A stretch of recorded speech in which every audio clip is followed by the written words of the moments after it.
So here we will find out the units of rate constants. In order we discussed that order is the practical phenomena, and by doing practical only we can find the order. Means to say, on how many molecules the rate depends. That is called our order of the reaction. Here, first of all, I am taking the example of first order reaction, where we can write down the rate law. Rate is equal to K A to the power 1. It can be written as rate is equal to K A to the power half and B to the power half. The unit of rate is moles per liter per second is equal to K. The unit of A will be mole per liter. So the unit will come second inverse.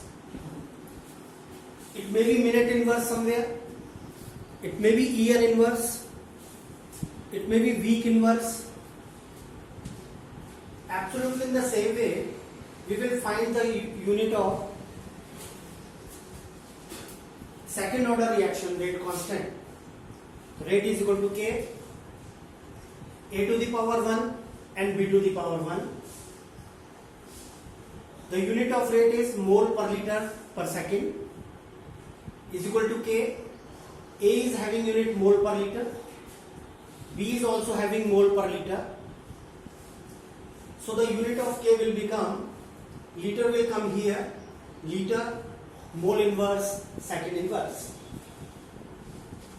Absolutely in the same way, we can find for the third order also. So it will become liter square, mole minus 2 and second inverse. If we will talk about the zero order, we can write down the rate law. Rate is equal to K to the power 0. Unit of rate constant is mole per liter per second. A to the power 0 will become 1. So the unit will be mole liter inverse second inverse. But somewhere, if we want to find out the unit of rate constant for half order, for 1.5 order, for 3/4 order, we can use this generalized formula. K is equal to liter n to the power minus 1, mole 1 minus n and second inverse. N is the order of the reaction. On the basis of this, there is a question. Find the order of a reaction if rate constant is 6 into 10 raised to the power minus 2 second inverse. Here is no calculation at all. By seeing the unit only, we can find the order. And second inverse is the unit of first order reaction. So the first order reaction will be the answer. When we done the molecularity and order, at that time we said that order is a practical phenomena.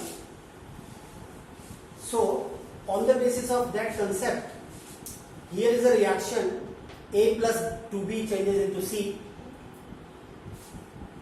Any one student has done 3 experiments in which the concentration of A and B are taken like this, where the rate are found like this.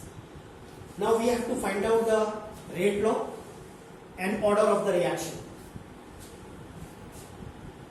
For that, we are making the hypothetical rate law. Rate is equal to K A to the power x and B to the power y.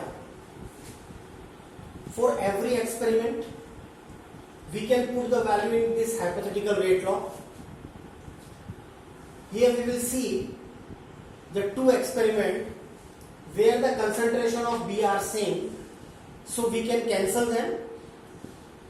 Experiment number 1 is divided by experiment number 2 by keeping the values of A, B and rate in this formula. Rate of first experiment is this, second is this, K divided by K. Concentration of A is A and 1.5, B is 1 and 1.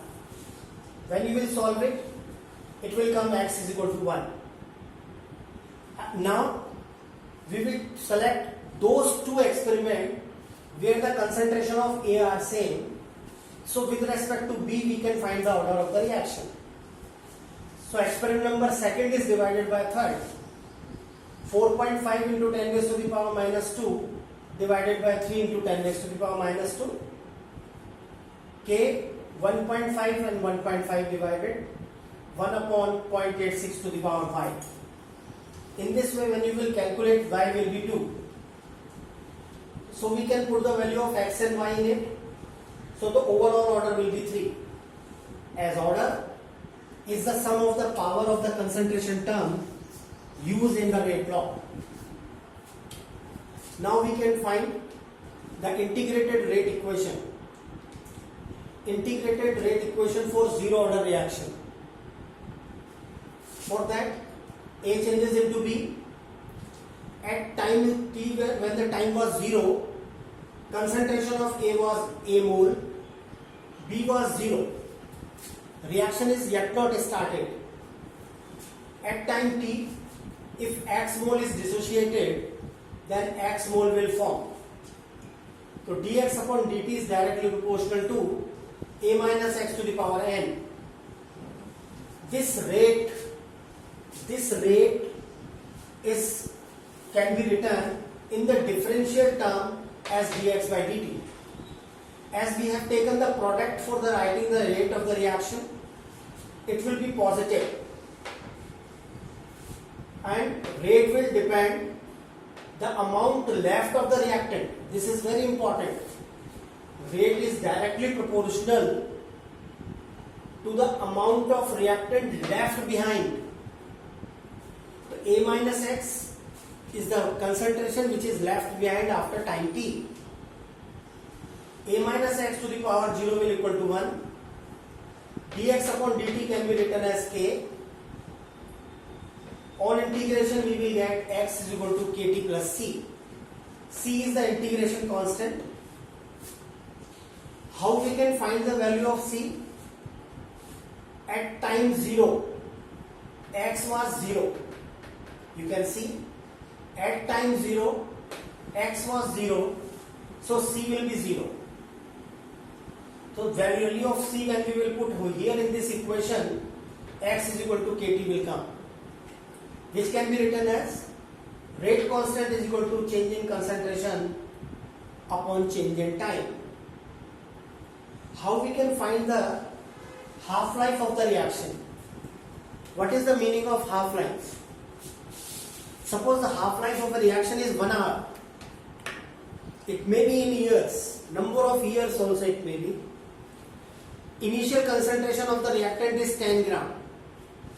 After 1 hour it will remain 5 gram. Next after 1 hour it will be 2.5 gram. Next after 1 hour it will be 1.25, like this. So we can say that when the time was equal to t half, x will be a by 2. That means x will be product will, how much product will form? The half of the initial concentration.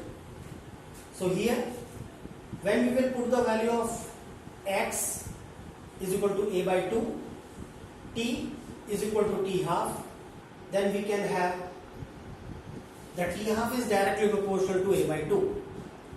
That means half-life of zero order reaction is directly proportional to initial concentration. But here in this formula, initial concentration is not coming. That means rate constant or rate of the reaction will not depend upon the initial concentration.